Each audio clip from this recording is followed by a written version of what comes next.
Good morning, student. Today we are doing derivative of parametric form of chapter 5 exercise 5.5. Parametric form. What do you mean by parametric? X is some function of t and y is also a some function of t. यानी कि x जो है वो t parameter में है, y भी t parameter में है. But you have to find derivative of y with respect to x. That means you have to find dy by dx. तो concept is dy by y is a function of t, dy by dt upon x is also a function of t, dx upon dt. यानी कि आप ये भी कह सकते हो कि dt जो है वो कैंसिल आउट होके वो dy by dx बनाएंगे. पैरामीट्रिक में क्या होगा, एक फंक्शन होगा x और y, वो किसी दूसरे पैरामीटर में गिवन होंगे लाइक t, थीटा, व्हाटसोएवर. ठीक है, तो simple way is that you have to find dy by dx and the formula is dy by dt over dx by dt. For example, question number 1, x equal to 2at square, y equal to at4. X is a function of t, 2a is a constant. So first of all find dx by dt.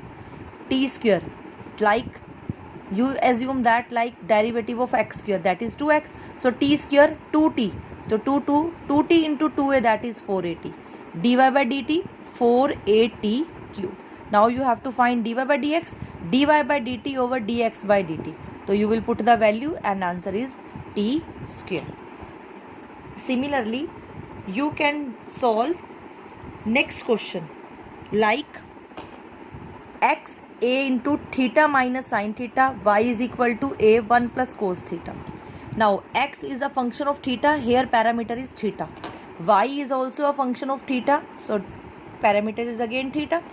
Dx upon d theta, a is as it is theta derivative 1, sin theta derivative cos theta, dy by d theta a as it is 1 का derivative 0, cos theta का derivative minus का sin theta.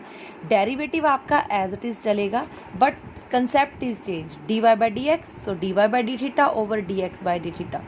ठीक है, अब trigonometric function है तो remaining is minus sine theta over 1 minus cos theta. तो you can solve it like you can write sine theta as 2 sine theta by 2 cos theta by 2 over 2 sine square theta by 2. तो जो cancel out होगा वो cancel out करके वो जो बचेगा that is the answer. Again x is some function of t, y is some function of t, so you can solve dx upon dt and dy upon dt, and after that again process you have to find dy by dx, so dy by dt over dx by dt. अब आपके पास concept वही रहेगा कि आपको derivative कैसे करने हैं. अब x sine cube t over root cos of 2t, y cos cube t over under root cos 2, under root of cos of 2t.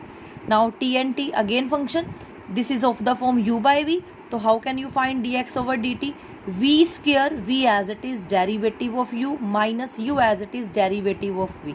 Now under root cos of 2t as it is, sin cube t का derivative क्या होगा 3 sin square t और sin t का derivative cos of t. Like sin cube t as it is root of cos of 2t. ठीक है ना, root of cos of 2t का derivative क्या होता है 1/2 आगे आएगा, फिर एक पावर कम हो जाएगी, फिर कोस ऑफ 2t का derivative minus of sine 2t और 2t का डेरिवेटिव 2.